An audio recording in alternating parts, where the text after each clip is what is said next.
You know what's strange about $100,000? For most people, it sounds impossibly far away, right up until the moment they reach it. And then suddenly, they realize the hardest part was never the math. It was surviving long enough psychologically to let the math work. Because your first $100,000 isn't just a money milestone. It's the moment your financial life starts behaving differently. Before that point, building wealth feels slow, painfully slow, like you're pushing a car uphill with your bare hands. You save money. An emergency happens. You start over. You invest a little. The market drops. You question everything. You cut expenses. Life gets more expensive anyway. And after a while, most people quietly stop believing wealth is even possible for them. That's the real reason most Americans never reach $100,000. Not because they're lazy. Not because they're stupid. Because psychologically, the beginning feels invisible.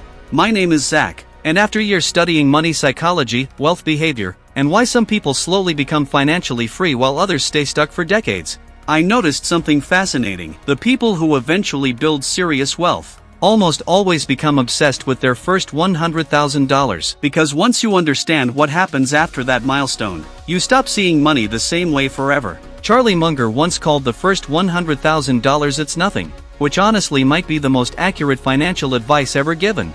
Because he understood something most people don't. The first phase of wealth building is brutally unfair. At the beginning, your money barely helps you. You are doing almost all the work yourself. Think about someone starting from zero. Maybe they save $500 a month. At first, that feels meaningless. After an entire year, they only have $6,000 plus maybe a few $100s of investment growth. That doesn't feel life-changing. It feels small. And that's exactly where POP. Because progress feels emotionally disconnected from effort. But then something strange starts happening. The numbers slowly begin helping each other grow. The investments start producing returns. Those returns begin producing their own returns. And eventually, your money starts contributing more than you do. That's the moment the entire game changes. But almost nobody reaches it. Because most people restart the process before compounding has time to work. And modern life makes this incredibly easy to do. Everywhere you look, people are being psychologically trained to interrupt their own wealth building. You save money. Then reward yourself with lifestyle upgrades. You finally build momentum.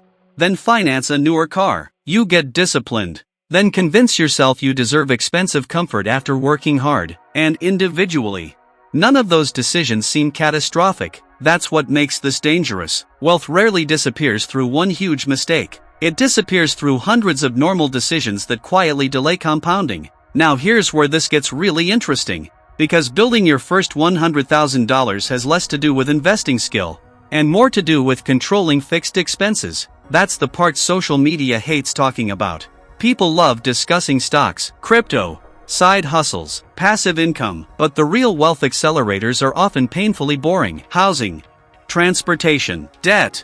Those three categories quietly determine whether your future self builds wealth or stays trapped maintaining payments forever. Take cars for example.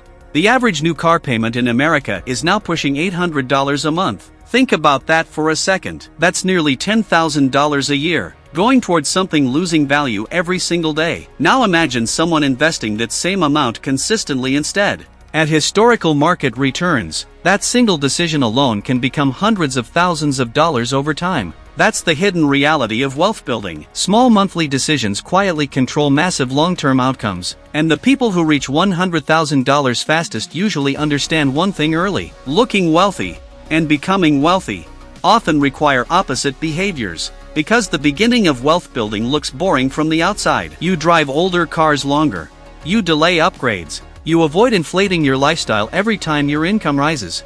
Meanwhile, the people around you may appear more successful immediately. Better apartments, luxury cars, expensive vacations, and psychologically, that comparison becomes difficult because humans naturally compare visible lifestyles, not invisible investment accounts. Nobody sees your brokerage balance quietly compounding at night. They see the BMW. That's why so many people accidentally sabotage their first $100,000 chasing the appearance of financial success before achieving the reality of it. And ironically, the people who look rich early often delay real freedom the longest. Now let's talk about the actual math. Because once people understand this part, their motivation changes completely.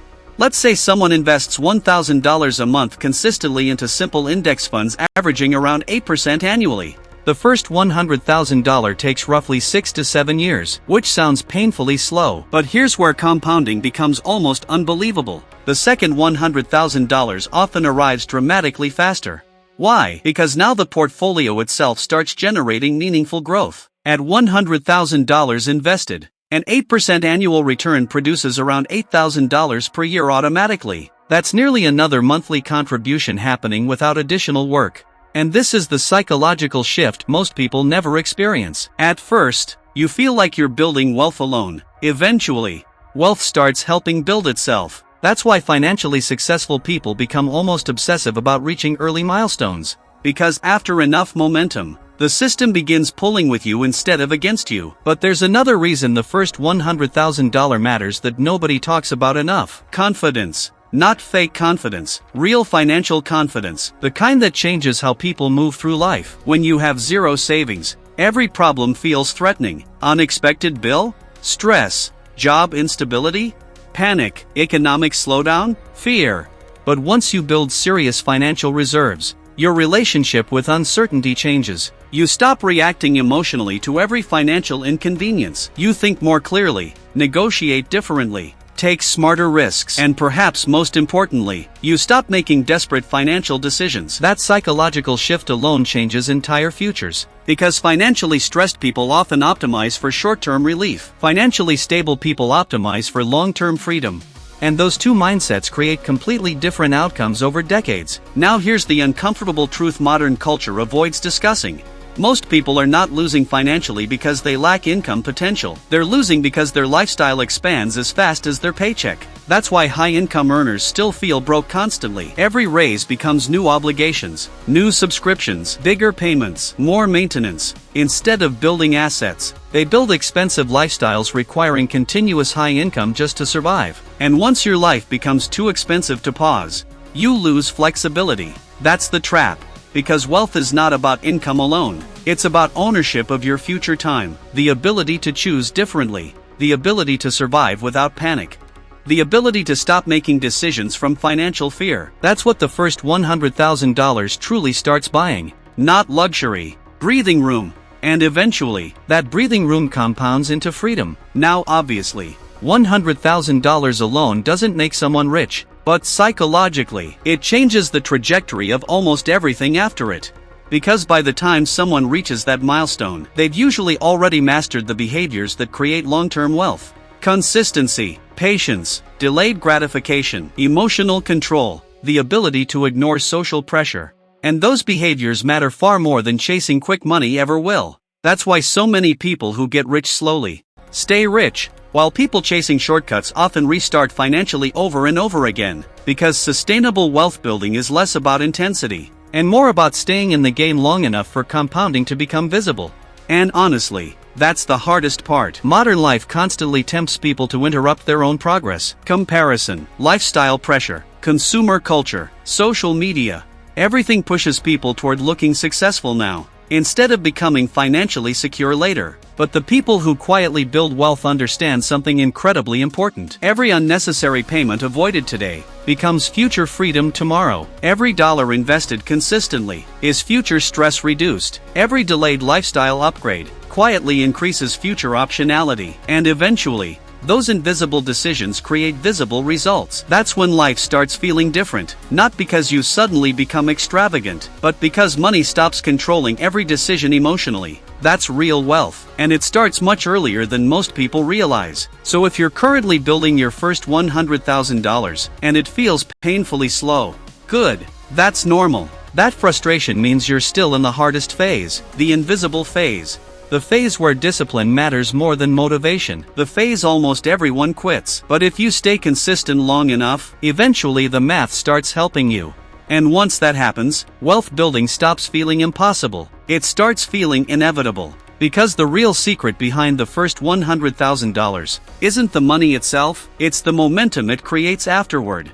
If this changed the way you think about money, stick around and like and subscribe this channel to get more knowledge about your financial progress, and share this video to your loved ones. And comment the idea for me to make next highly knowledgeable video for you.